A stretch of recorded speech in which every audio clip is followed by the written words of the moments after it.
नमस्कार, जय मसीह की। प्रभु यीशु मसीह में आप सबों को हमारे इस चैनल द लाइट अपॉलजेटिक्स में स्वागत करते हैं। सो मसीह मेरे प्रियो, थंबनेल देखकर आपको अंदाजा हो गया होगा कि आज मैं किस टॉपिक पे बात करने वाला हूं। हालांकि थंबनेल में मैंने जो लिखा हुआ है वो बिल्कुल सही नहीं है, लेकिन लोग ऐसा सुनना चाहते हैं क्योंकि लोगों के मन में अन्य भाषा को लेकर बहुत गलत धारणाएं हैं। बाइबल कहती क्या है और लोग समझते क्या है, सुनते क्या है। आज अन्य भाषा को लेकर मैं पूरा अपना जर्नी बताने वाला हूं। मैंने ऐसा क्यों कहा कि थंबनेल में मैंने गलत लिखा है, क्योंकि मैं अन्य भाषा को नहीं मानता हूं, ये गलत है। मैं अन्य भाषा को मानता हूं। जो बाइबल में जो अन्य अन्य भाषाओं के बारे में जो उल्लेख किया गया है, मैं बिल्कुल उसे मानता हूं। लेकिन जो प्रचलन शैतान ने मसीहत में घुसेड़ा है, मसीहत में शैतान ने जो प्रचलन को शुरुआत किया है, उस चीज़ों को मैं नहीं मानता हूँ। बिब्लिकल चीज़ों को मानता हूँ और अनबिब्लिकल बातों को मैं बिल्कुल नहीं मानता हूँ। सो मसीह मेरे प्रियो, आज के इस वीडियो में मैं आप लोगों को बताने वाला हूँ कि अन्य भाषा को लेके मेरा क्या जर्नी रहा है। मैं आप सभी लोगों को बता दूँ कि मैं खुद अन्य भाषा में बहुत ज़्यादा फंसा हुआ था। जी हाँ, बहुत ज़्यादा मैं फंसा हुआ था। और किस तरीके से मैं अन्य भाषा में मैं प्रार्थना करता था और कैसे मैंने वहाँ से निकल कर एक सही शिक्षा में आया, सभी बातों को इस वीडियो के माध्यम से मैं बताने वाला हूँ। और मसीह मेरे प्रियो, अगर आप अन्य भाषा को मानते हैं, जो लोग अन्य भाषा जो इस समय चर्च में बोली जाती है, अगर आप लोग मानते हैं तो प्लीज़ मेरे इस वीडियो को एंड तक, लास्ट तक न्यूट्रल माइंड होके अपने दिमाग में जो आप सोच रहे हैं उसको अलग करके एक बार मेरी पूरी गवाही को एक बार आप सुनिए।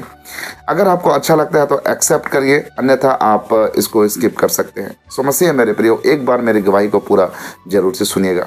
मसीह मेरे प्रियो, मैं एक ऐसे परिवार में पला बड़ा हूँ जहाँ पर जिस कलीसिया में, जिस चर्च में अन्य भाषा को बिल्कुल भी नहीं मानते हैं।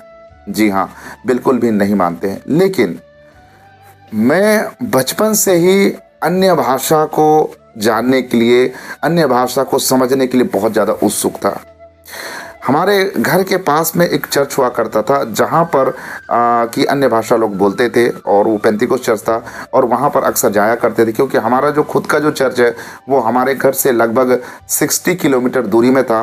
तो उतना दूर हर संडे जा पाना संभव नहीं हो सकता था। इसीलिए हमारे घर के पास में जस्ट 10 किलोमीटर के अंदर में एक चर्च था जहाँ पर अन्य भाषा लोग बोलते थे, पेंतिकोस्त चर्च था। वहाँ पर हम जाते थे।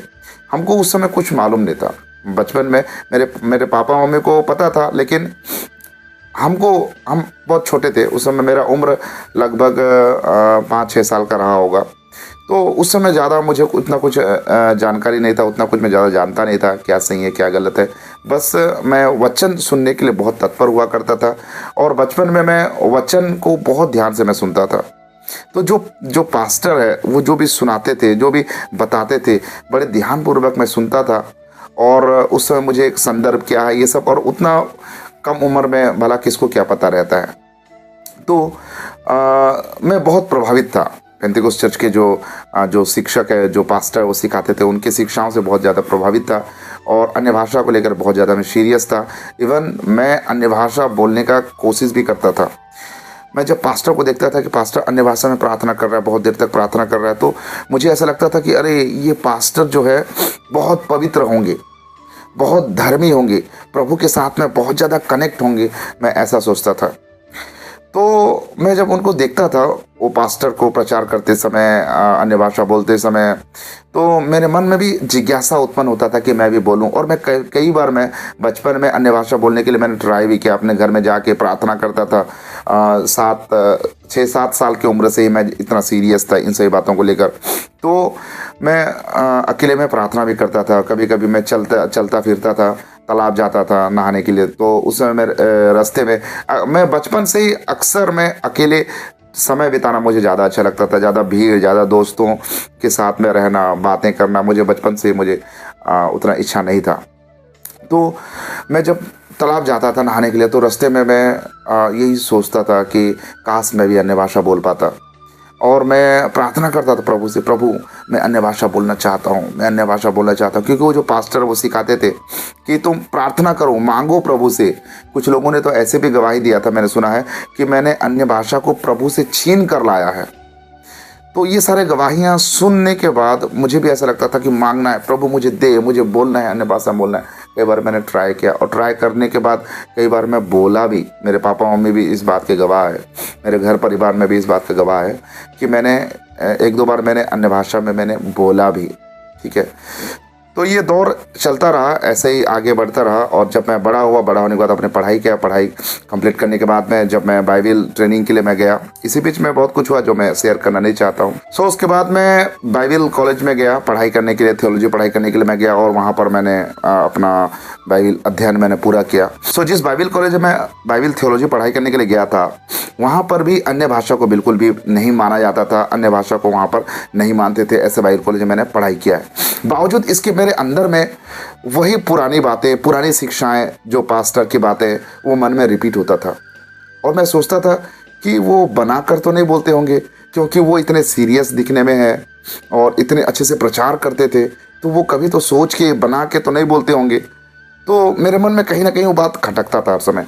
और वही पहला कुरिन्थियों 14 अध्याय उसका 2 वचन हर समय मेरे मन में यही आता था। लेकिन मैं चुपचाप रहता था, कभी बोलने के प्रयास भी मैंने नहीं किया, कोशिश भी मैंने नहीं किया, और मैं ऐसे शांत रहता था। तो हमारा बाइबल स्टडी जो है, हमारा थियोलॉजी जो पढ़ाई था वो पूरा कंप्लीट हो गया था। और 4 साल के स्टडी के बाद में हमारे जो प्रिंसिपल है उस समय जब जहाँ हम पढ़ते थे, वो मुझसे बहुत प्यार करते थे। तो वो हमें क्या कि केरल लेके गए थे, केरला में एक चर्च है मालियाटूर करके, एक पहाड़ है मालियाटूर, और वहाँ पहाड़ के ऊपर में एक थॉमस का एक चर्च है, जहाँ पर थोमा ने जाके एक चर्च बनाया था। वहाँ पर हम गए हुए थे। तो वहाँ पे जब हम गए थे तो हमने हमारे जो प्रिंसिपल है वो थोड़ा चलने में उनको दिक्कत था, इसीलिए वो पहाड़ के नीचे ही रहे और हमसे बोले कि तुम जाओ ऊपर से घूम के आओ। तो हम 3-4 जो इवेंजलिस्ट थे, हम लोग गए ऊपर। जब ऊपर में गए, ऊपर में जाने के बाद में एक चर्च था वहाँ पे, और उस चर्च के अंदर में कोई नहीं था, खाली था वो। तो क्योंकि वो एक टूरिस्ट प्लेस की तरह उसको बनाया गया है, तो उसके अंदर हम गए और घुटने टेक के हम दोनों भाई जो है, दोनों, एक इवेंजलिस्ट है रिनो अब्राहम करके उनका नाम है, वो और मैं, हम दोनों घुटने टेक के हम प्रार्थना कर रहे थे। तो घुटने में जाके जब हम प्रार्थना कर रहे थे, तो प्रार्थना करने के बाद मैं वहाँ से निकलने के बाद वो जो इवेंजलिस्ट मुझे बोलता है, भाई तू क्या क्या बोल रहा था यार, तेरा बात कुछ समझ में नहीं आ रहा था। तो मैं बोला, मैं तो प्रार्थना कर रहा था। वो इवेंजलिस्ट मुझे बोला कि नहीं, तो कुछ तो बोल रहा था जो समझ में नहीं आता, बड़बड़ कर रहा था। तो खैर छोड़ो बोल के मैं वहाँ पर मैं छोड़ दिया, उस बात को मैं ज़्यादा ध्यान नहीं दिया। लेकिन बाद में मैं वो सोचने लगा कि मैं क्या बोल रहा था यार, मैं क्या बोल रहा था, मैं कोशिश तो करूँ एक बार। और जब मैं सेवा कर रहा था मिशन फील्ड में, जब मैं सेवा कर रहा था, उस समय भी कभी कभी मेरे मन में ऐसे ख्याल आता था कि मैं एक बार बोलूं। फिर बाद में क्या हुआ, कुछ समय के बाद मैं खुद बोलना मैंने शुरू किया और कुछ ना कुछ वर्ड मैं बोलना शुरू किया। और जैसे मैं शुरू किया तो ऑटोमेटिक मेरे मुंह से, मेरे होठों से वो शब्द निकलने लगा, ऑटोमेटिक निकलने लगा। तो मैं घंटों उसी शब्द से मैं प्रार्थना करता था। पहले मेरे को समझ में नहीं आता था मैं क्या प्रार्थना कर रहा हूँ क्या नहीं, बस मुझे मजा आता था, सुकून लगता था, अच्छा लगता था, शांति लगता था। कभी कभी बोलते मैं मूर्छित हो जाता था, गिर जाता था अपने कमरे में, और जब उठता था तो मुझे सुकून लगता था, बहुत एकदम रिलैक्स लगता था। लेकिन ये सिलसिला बहुत ही आगे बढ़ने लगा, बहुत ज़्यादा होने लगा। जैसे कि कोई एक शराब पीने से जैसे एक नशा हो जाता है, तो उस तरीके का एक नशा मुझे होने लगा। प्रार्थना के समय कभी भी मैं अपने जुबान से, या फिर मैं हिंदी से या ओडिया से मैं कभी भी ज़्यादा प्रार्थना करने नहीं लगा। फिर मैं वो ऐसे ही अन्य भाषा जैसे ही एकदम पूरा हाथ लेता था, तो ऐसे हाथ पूरा एकदम पूरा ऐसे होता था, पूरा एकदम ऐसे पूरा एकदम हाथ पूरा मेरा कांपता था, और पूरा अन्य भाषा एकदम करता था पूरा एकदम कंटिन्यू में 1 घंटा 2 घंटा 1.5 घंटा ऐसे अकेले में मैं करता था। और मैं इस बात का ध्यान रखता था कोई देख तो नहीं रहा है, कोई आसपास है तो नहीं, क्योंकि लोग अगर देखेंगे तो शायद वो उनको बुरा लगेगा। तो ये सोच के मैं अकेले में मैं बहुत समय तक ऐसे में करता था। और जैसे कि मैंने आपको बताया कि मैं मूर्छित हो जाता था, और जब मैं उठता था तो मुझे रिलैक्स लगता था। तो यहाँ पर एक बात आप गौर करना, यहाँ पे मैं अपनी जुबान में प्रार्थना नहीं करता था, प्लस मैं उस समय में बाइबिल का भी पढ़ाई नहीं करता था, बाइबिल अध्ययन भी मैं नहीं करता था उतना ज़्यादा।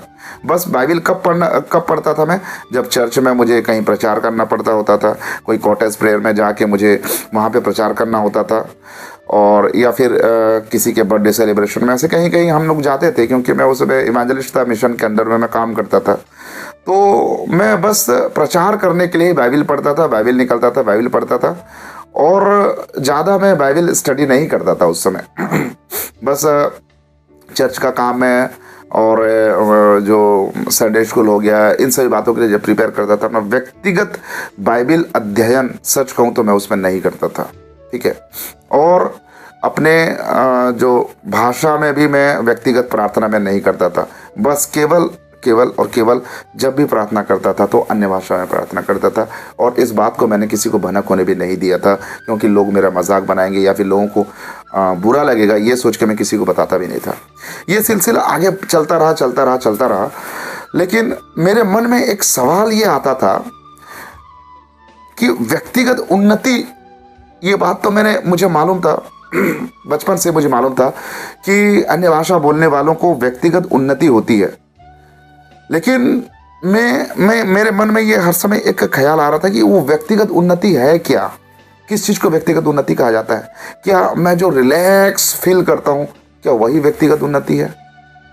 जबकि मुझे अगर वचन का प्रचार करना होता था तो फिर मैं बाइबल ढूंढता था, वचन में ढूंढता था, उसको सेटिंग करके मैं रखता था।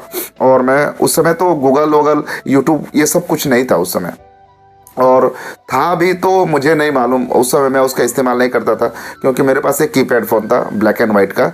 ये बात है 2013-14 की बात है, 2013-14 की बात है, 2012-13-14 उस समय की बात मैं आप लोग को बता रहा हूँ। तो मैं keypad phone, black and white का कीपैड फ़ोन नोकिया का मैं यूज़ करता था उस समय। तो मैं उस समय केवल कहीं प्रचार करने जाना है तो ही मैं बाइबिल अध्ययन करता था। तो मेरे मन में हर समय एक सवाल आता था कि व्यक्तिगत उन्नति में कर कैसे रहा हूँ, कौन से क्षेत्र में मेरा व्यक्तिगत उन्नति हो रहा है।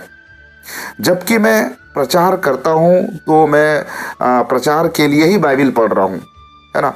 और उस समय कुछ ऐसे गतिविधियां भी मेरे साथ में हो जाता था, जैसे कि एक हॉस्टल मैं चलाता था। मैं आज ये बात मैं बता रहा हूँ आप लोगों के सामने, हॉस्टल चलाता था।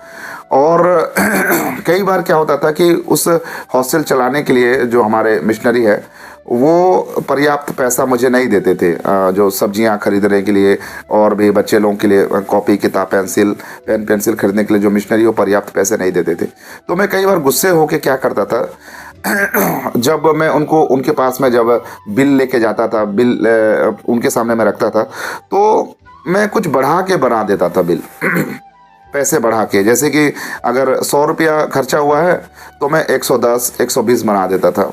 और कभी भी मैं रिचार्ज करने के लिए फ़ोन, उस समय तो बहुत ज़्यादा का रिचार्ज करना पड़ता था, और जितना का रिचार्ज करोगे फ़ोन में वो ख़त्म हो जाने से फिर दोबारा रिचार्ज करना पड़ता, अभी तो अनलिमिटेड है। तो उस समय कभी भी मैं अपने मोबाइल रिचार्ज करने के लिए अपना पैसा ज़्यादा इस्तेमाल मैं नहीं करता था। मैं कुछ पैसे बढ़ा के लिख देता था और वहाँ से पैसा मैं यूज़ कर लेता था, ठीक है। तो मेरा कहने का तात्पर्य यह है कि, और मुझे ऐसा लगता भी नहीं था कि मैं कुछ गलत कर रहा हूँ, क्योंकि मन में ऐसा तो बात मुझे लगता था कि ये गलत है, ये तो मुझे मालूम था, ये गलत है, ऐसा करना गलत है, ये तो कहीं ना कहीं मुझे मालूम था। लेकिन मुझे इस बात का परवाह बिल्कुल नहीं होता था कि इसका अंजाम क्या होगा। मैं ये कहना चाहता हूँ कि मैं उस समय में व्यक्तिगत उन्नति कर रहा हूं ऐसा तो मैं सोचता था, लेकिन वो व्यक्तिगत उन्नति मेरे स्वभाव में नहीं दिखता था। मेरे स्वभाव, मेरे नेचर में वो व्यक्तिगत उन्नति को मैंने नहीं पाया। हालांकि किसी को पता नहीं चला इस बात का। लोग तो मुझे हर समय ऐसे देखते थे कि हाँ, ये अच्छा प्रचार करता है, अच्छा प्रीचिंग करता है, अच्छा मैनेजमेंट करता है, बच्चे लोगों के साथ में अच्छा ट्रीट करता है, ये सब लोग देखते थे। लेकिन मेरे अंदर में जो कमियां थी वो मुझे मालूम था। मैं अपने अंदर की कमियों को मैं जान सकता था, ठीक है। और ऐसे बहुत सारी बातें हैं, जैसे कभी कुछ अगर गलती हो जाता था, कुछ मिस्टेक हो जाता था, तो मैं झूठ बोल देता था कि नहीं, मैंने ये नहीं किया है, मेरे से नहीं हुआ है। ऐसे गतिविधियां मेरे साथ होती थी। तो और मैं झूठ भी बोलता था, जितना पैसा बताना था उससे ज़्यादा पैसा बताता था।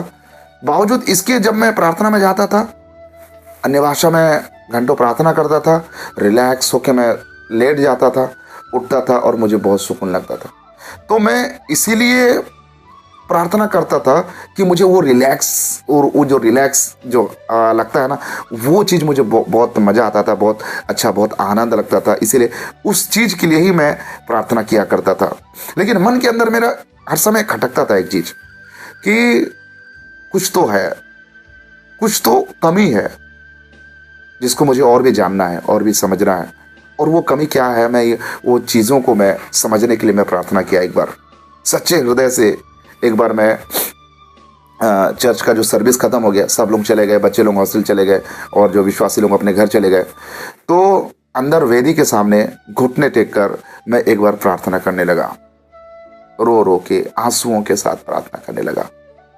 और प्रभु से मैंने प्रार्थना किया, प्रभु मेरे साथ जो कुछ हो रहा है, क्या ये सच में तेरी ओर से है? क्या प्रभु इसमें कोई सच्चाई है?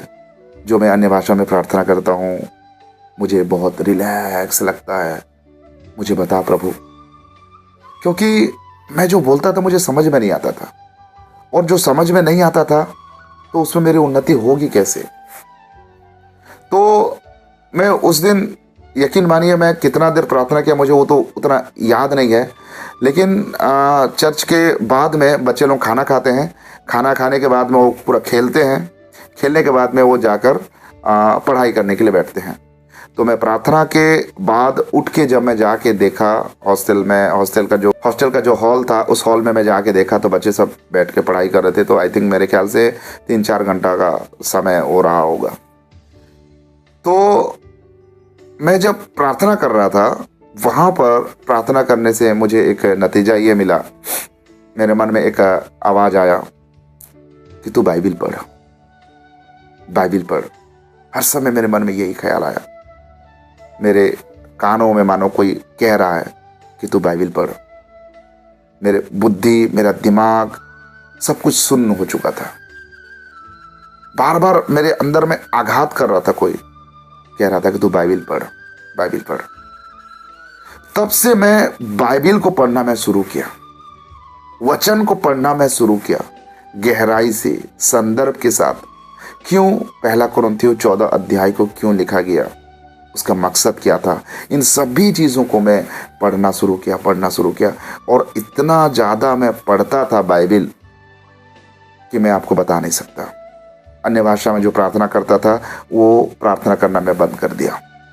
मैं अन्य भाषा में जब प्रार्थना करता था, उस समय में कई सारे एक्सपेरिमेंट मैंने अपने लाइफ में किया हुआ है। अगर आप चाहते हैं तो उसके ऊपर मैं एक वीडियो में आप लोगों को बना दूंगा कि अन्य भाषा को लेकर मैं अपने साथ में क्या क्या एक्सपेरिमेंट मैंने किया हुआ था। तो आज जो मैं अन्य भाषा जो चर्च में जो बोली जाती है, जो समझा नहीं जाता है, उसको मैं यूं ही गलत नहीं कहता, लेकिन मैंने अपने लाइफ में उन सारे चीज़ों को मैंने देखा है, मैं खुद होकर उसमें गुजरा हूँ। और एक बात मैं आप लोगों को बता देना चाहता हूँ, जो चर्च में लोग सब, जो अक्सर ये पेंतिकोस्त चर्च में होता है, जो लोग एकदम पूरा हिलते हैं और एकदम वो पूरा रबा शाबा करके जो प्रार्थना करते हैं अन्य भाषा, फिर मूर्छित होकर गिर जाते हैं। तो उसके बाद क्या हुआ, मैंने एक बहुत बड़ा एक सभा एक जगह हुआ था, मैं जहाँ रहता हूँ वहाँ से लगभग 100-150 किलोमीटर की दूरी में एक सभा हो रहा था। तो मुझे भी एक न्योता वहाँ मिला हुआ था वहाँ जाने के लिए। तो मैं एक विश्वासी बन के मैं वहाँ गया था। देखा बहुत बड़ा सभा था, कम से कम लगभग वहाँ पर 10-12 हज़ार के लोगों से नीचे नहीं थे, उतने लोग वहाँ पे थे। तो वहाँ पर मैं गया हुआ था और वहाँ पे जो पास्टर प्रचार करने के बाद में, और वहाँ प्रचार क्या बस उत्तेजित किया जाता है, विश्वासी लोगों को उत्तेजित किया जाता है। तो अंतिम में प्रार्थना करते हैं सब लोगों के लिए। तो प्रार्थना करने के समय जब वो प्रचारक को बोल रहे थे कि सब अपने हाथ उठाओ, प्रार्थना करो, आंख बंद करो, प्रभु तुम्हें छू रहा है और तुम बोलो, प्रार्थना करो, मुंह खोलो, होंठ खोलो और रिसीव करो, जो वर्ड तुमको मिल रहा है उस वर्ड को रिसीव करो। तो वहाँ पर मेरे राइट में, लेफ्ट में, आगे पीछे सब लोग एकदम पूरा प्रार्थना कर रहे हैं और कुछ बोल रहे हैं, और कोई गिर रहा है, कोई रो रहा है, कोई चिल्ला रहा है, कोई उछल कूद कर रहा है। मैं सब तरफ देखा। देखने के बाद में हाथ जोड़ के, आंख बंद करके प्रभु के पास आंसुओं के साथ मैं प्रार्थना करने लगा। और प्रभु से मैंने कहा, प्रभु, पवित्र आत्मा की ओर से ऐसी कोई गतिविधियां है कि मैं चिल्लाऊं, मैं उछल कूद करूं, मैं गिर जाऊं, मैं अपने आप को प्रेरित नहीं करूंगा प्रभु। अपने आप को मैं कोई दबाव नहीं डालूंगा अपने आत्मा के ऊपर, अपने दिमाग में, अपने शरीर में कोई दबाव नहीं डालूंगा प्रभु। लेकिन अगर ऐसा कुछ होता है तो तू मेरे साथ कर। अगर सच में पवित्र आत्मा की ओर से ऐसा कुछ होता है तो मेरे साथ कर। और मैंने जैसे कि आप लोगों को बताया, मैं वचन भी पढ़ रहा था और वचन में मैं बढ़ने लग रहा था। मैं आंख बंद करके प्रार्थना किया। सच बताऊं आप लोगों को, मेरे साथ ऐसे कोई एक्टिविटीज उस दिन नहीं हुआ। ना ही मैंने अन्य भाषा में बातें किया, ना ही मैं गिरा, ना ही मैं उछल कूद किया। ऐसे कोई गतिविधि मेरे साथ नहीं हुआ। उस दिन के बाद से मैं वचन में ज़्यादा समय देने लगा, वचन को पढ़ने लगा, वचन को स्टडी करने लगा, वचन के साथ साथ समय बिताने लगा। मेरी प्रार्थनाओं में सुधार आ गया, मेरे जीवन में सुधार आ गया। मेरे लाइफ में जो गलतियां, वैसे तो मैं नहीं कहूँगा आप लोगों को कि मैं नहीं करता, मुझसे गलती नहीं होती है, बहुत सारी गलती हो जाती है। आज भी मैं झूठ बोलता हूँ, आज भी मैं गुस्सा करता हूँ, बहुत सारे चीज़ें मेरे अंदर होती है। लेकिन पवित्र आत्मा मुझे बोलता है कि तू जो कर रहा है ये गलत है, सुधार, माफ़ी मांग। तो मैं जिसको अगर कुछ दुख पहुंचा दिया होता हूं तो मैं जाके उसे माफ़ी भी मांग लेता हूं। मैं किसी का अगर कुछ गलती कर दिया हूं तो मैं उसे जाकर मैं बोल देता हूं कि भाई मुझसे ये गलती हो गई। पवित्र आत्मा मेरे अंदर बात करता है और पवित्र आत्मा मुझे बताता है कि ये गलती है, उसे स्वीकार कर, और मैं स्वीकार कर लेता हूँ। लेकिन पहले वैसा नहीं था, मैं गलती करता था लेकिन मुझे ऐसा लगता नहीं था कि मैं कुछ गलत कर दिया। मुझे मालूम तो होता था कि ये गलती है, लेकिन फिर भी मज़े से रहता था, कोई उस चीज़ का मुझे बोध नहीं होता था। ये जो मेरा एक गवाही मैंने आप लोगों के सामने मैंने रखा, गवाही रखने का मेरा रीज़न ये था कि मैं यूं ही आकर किसी के सिखाने से, किसी के कहने से, जैसे बहुत सारे लोग मुझे कहते हैं ये डैनियल राज का चेला है, डैनियल राज का सिखाने से। भाई उस समय मैं पास्टर डैनियल राज को जानता भी नहीं था। उस समय तो सोशल मीडिया में पास्टर डैनियल राज आए भी नहीं थे। उस समय 2019 से शायद मेरे ख्याल से पास्टर डैनियल राज सोशल मीडिया में आए। तो मेरे कहने का तात्पर्य यह है कि किसी के सिखाए जाने से, किसी के बहकाव में आके मैं ये सारी चीज़ें नहीं किया, लेकिन मैंने खुद अपने आप को इन सभी बातों से मैंने अलग किया। प्रभु ने मेरी मदद करी। वचन में जैसे मैं बढ़ा तो इन सारे बातों से मैं आगे हटा, और मैं दिल की गहराई से मैं इन बातों को लोगों के सामने में रखना चाहता हूँ कि आप जो है गलत शिक्षाओं से आप हटो। किसी एक पास्टर को देख के मेरा बहुत पुराना एक्सपीरियंस है इसीलिए ये कैसे गलत हो सकता है, ऐसे अगर आप सोचेंगे तो कभी भी आप सच्चाई को नहीं देख पाएंगे, सच्चाई से आप दूर ही रहेंगे। इसीलिए मैं हर समय ये बताता हूँ कि अपना एक्सपीरियंस के ऊपर आप भरोसा मत करो, क्योंकि हमारा एक्सपीरियंस गलत हो सकता है, हमारा अनुभव गलत हो सकता है, हमारा व्यक्तिगत अनुभव हम इतने साल से फॉलो करते आ रहे हैं। एक बड़ा प्रचारक ऐसा कह दिया है, एक बहुत एक्सपीरियंस प्रचारक ऐसा कह रहा है, बहुत चमत्कारी प्रचारक है। इन सारी बातों को मत देखिए, आप वचन में जाकर देखिए, बाइबल से जाकर देखिए, बाइबल क्या बता रही है, वचन क्या बताती है।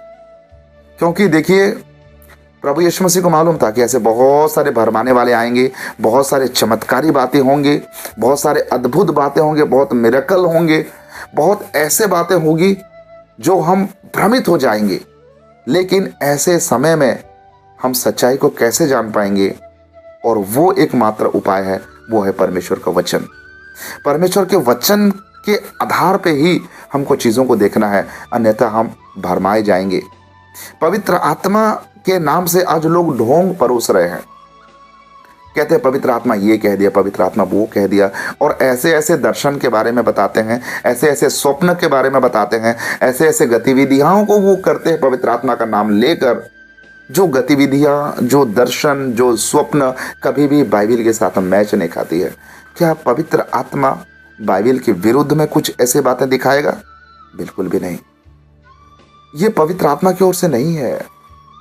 आप ये मत देखिए कि कितना अद्भुत बातें हैं, आप ये मत देखिए कि कितना चमत्कारी बातें हैं, आप ये मत देखिए कि कितना मिरेकल हो रहा है। आप ये देखिए, क्या बाइबल में इन बातों का जिक्र किया गया है कि नहीं, बाइबल हमें बताती है कि नहीं। इसीलिए पवित्र आत्मा दिया गया कि वो हमें सच्चाई के मार्ग में आगे ले चले। प्रभु यीशु मसीह ने कहा कि पवित्र आत्मा जब आएगा वो मेरी महिमा करेगा। वो स्वयं से खुद से कुछ ना कहेगा। खुद से कुछ ना कहेगा इसका मतलब ये नहीं है कि पवित्र आत्मा को एक जेल के अंदर रखा गया है, कोई प्रभु यीशु मसीह उसको कंट्रोल कर रहे हैं, ऐसी बात नहीं है। कहे जाने का तात्पर्य ये था कि वो कोई ऐसे बात नहीं कहेगा जो वचन के विरुद्ध है। जो सुनेगा वही कहेगा, मतलब वचन की बातें करेगा। किसकी सुनेगा? वो मेरी महिमा करेगा, मतलब यीशु मसीह की महिमा करेगा। तो पवित्र आत्मा जो है कोई ऐसे बातों को नहीं कहेगा जो वचन से मेल नहीं खाती है। प्रभु यीशु मसीह ने स्पष्ट रीति से बता दिया है। लेकिन लोग जो है पवित्र आत्मा का नाम ले लेकर बहुत झूठ, पाखंड और गंदगी को परोस रहे हैं लोगों के बीच में, और लोग उसे स्वीकार कर रहे हैं क्योंकि ये पास्टर बहुत अद्भुत काम करता है, बहुत मिरेकल करता है, बहुत चमत्कार करता है, इसीलिए ये पास्टर सही है। मसीह मेरे प्रियो, मैं आप सभी लोगों से हाथ जोड़ के ये निवेदन करता हूँ, प्लीज़ भ्रम में ना पड़ें, भ्रम में ना पड़ें। सच्चाई को जानें, परमेश्वर के वचन के साथ बने रहें। वचन ही एकमात्र ऐसा उपाय है जो हमें सही और गलत का उसके बारे में बता सकती है। अब जाकर देखिए, मैं एक बात आपसे मैं कह रहा हूँ, आप जाकर देखिए, जो लोग अन्य भाषा को बढ़ावा देते हैं वो ज़्यादातर समय प्रार्थना में ही बिताते हैं। ज़्यादातर समय वचन को ज़्यादा इम्पोर्टेंट नहीं देते हैं। प्रार्थना करना है और अपने प्रचारक की सुनना है, और प्रचारक जो वचन बोल रहा है उसी वचन को जाके घर में पढ़ना है, बस उतना में ही उनका जीवन बीत जाता है। याद रखना, गौर करना इस बात को, प्रैक्टिकली जाके आप जाकर देखो। जो लोग अन्य भाषा में प्रार्थना करते हैं वो लोग इतना ही बस करते हैं, ज़्यादातर समय प्रार्थना में बिताते हैं। वो लोग, उनका जो प्रचारक है वो जो बाइबल पढ़ता है उसको जाकर पढ़ते हैं, स्टडी करते हैं, और प्रचारक की ही सुनते हैं। ज़्यादातर प्रचारक की सुनते हैं। कुछ कन्फ्यूज़न हो गया, कुछ हो गया, प्रचारक से बात करेंगे, उससे पूछेंगे, और वो जो कह दिया उससे संतुष्ट हो जाएंगे। और उनको ऐसा लगता है कि हम एक अच्छा मसीह जीवन हम बिता रहे हैं, क्योंकि हम बाइबल भी पढ़ रहे हैं, प्रार्थना भी कर रहे हैं, चर्च भी जा रहे हैं, प्रचारक के भी सुन रहे हैं, लेकिन वो भ्रम में है।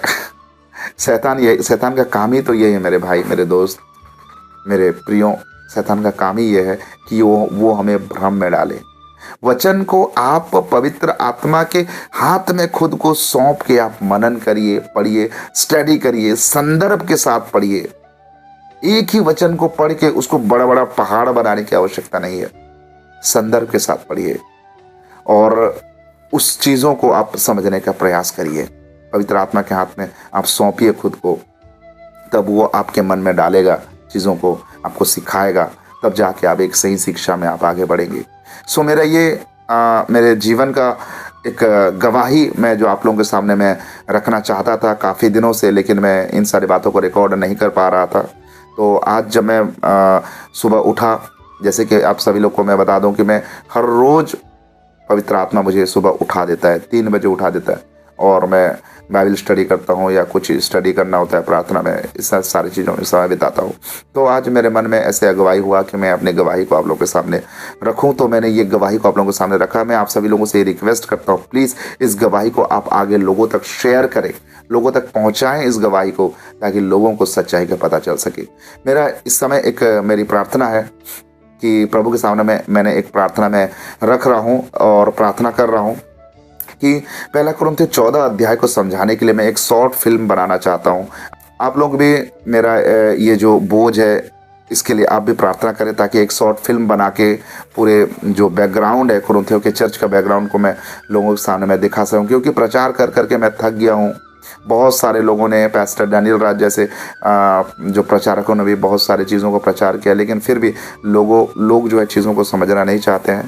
तो मेरे मन में एक ख्याल आया है कि मैं एक शॉर्ट फिल्म के ज़रिए से कुरिन्थियों के चर्च की जो बैकग्राउंड है उसको दिखाते हुए, पौलुस प्रेरित का बोझ, किस बोझ से उसने पत्र लिखा, किस तरीके से चर्च के अंदर उस पत्र को प्रेजेंट किया गया लोगों के बीच में, कुरिन्थ की चर्च में, इन सभी बातों को एक शॉर्ट फिल्म के तरीके से मैं लोगों के सामने दिखाना चाहता हूं। तो इस बात के लिए आप प्रार्थना में ज़रूर से याद करिएगा और हमारी मिनिस्ट्री, हमारी सेवकाई को सपोर्ट जरूर से करिएगा।